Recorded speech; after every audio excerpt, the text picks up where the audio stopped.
Hey everybody, it's a new year. Lime Trucy is complete. She's living in Long Island, I'm sure hibernating. But anyway, I bought another project. I wanted to give everybody an update, let you know what's going on in our little garage here. After 5 Dune Buggies in a row, I think, I decided to go a little different direction.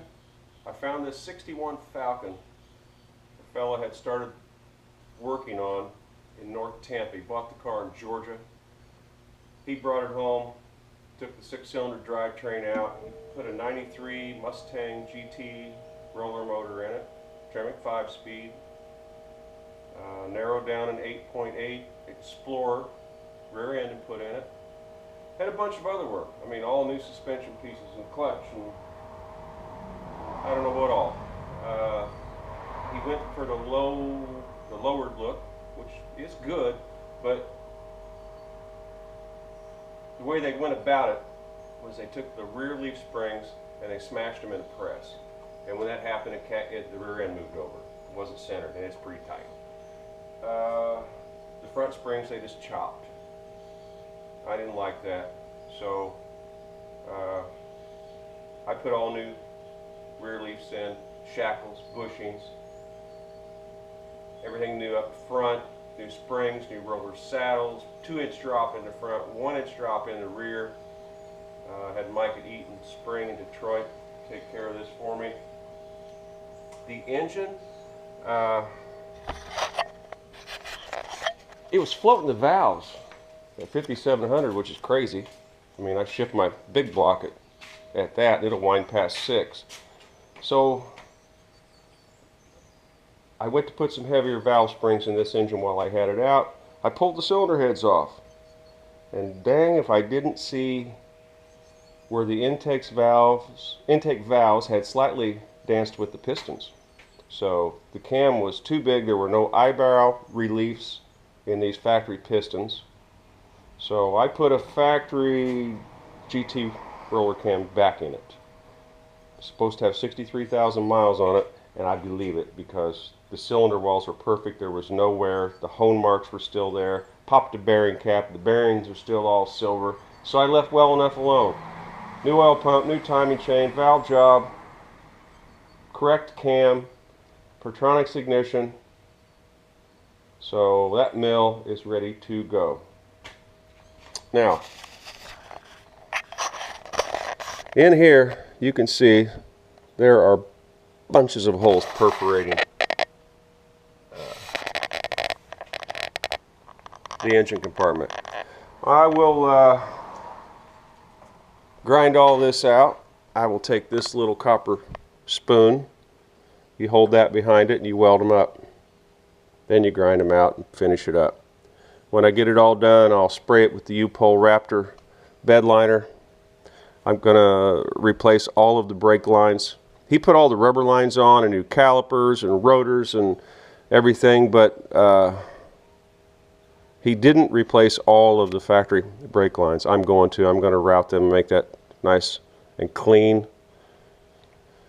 So anyway, that's the next part of this project. They had also just cut this lower radiator support out. I mean, just cut it out. It was flimsy. So I went in and boxed some steel in back here, put this angle bar across it. I put a lot of seam sealer on there. I'll sand that stuff off and smooth that up, but anyway, it's tough now, and that's where it needed to be. The floor pans. They've done some, oh, I gotta weld that shut. For whatever reason, they ran the return line on the air conditioner outside, through the fender well and into the engine compartment. There was room to do it up here. I drilled a hole here. That's where it's gonna go. So I have to weld that shut. But more importantly, the toe board had rusted out and you can see the repair. I don't like that. There are patches in the floorboard that I don't like. You can see where they just put steel in here instead of the proper floor pan. All 4 corners. Now, you can buy the Falcon corner pieces, but if you look here, you'll see this is where they replace the steel. There's rot. If you look here, there's rot. Here, here, here. I can't live with that. And all of these patches, I think these were just glued down with the new adhesive like they glue panels onto modern cars with. Can't live with that. So when we get back from vacation, I'm ordering a whole new floor pan and new toe kick panels.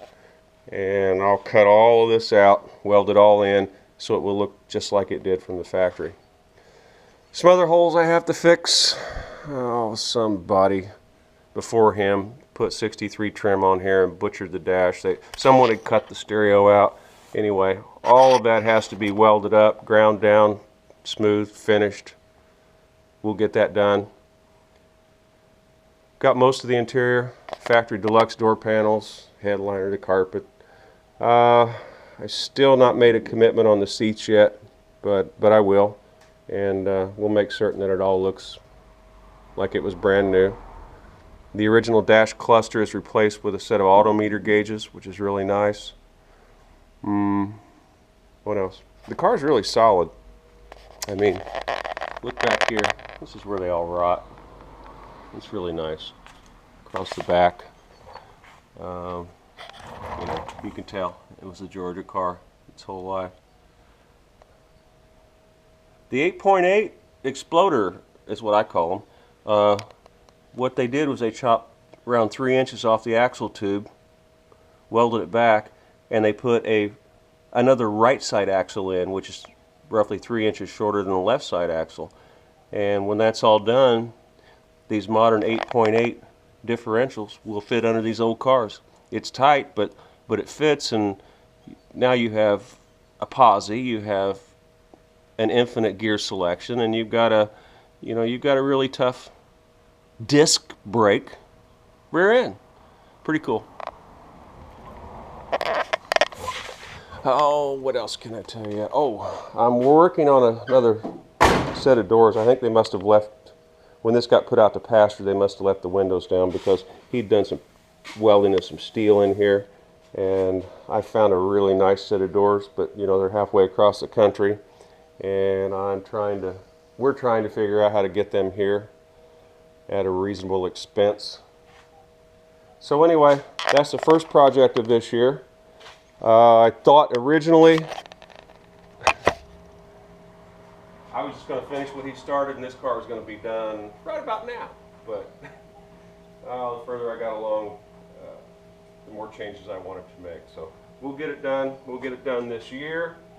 The color will be House of Color Tangerine Candy Pearl.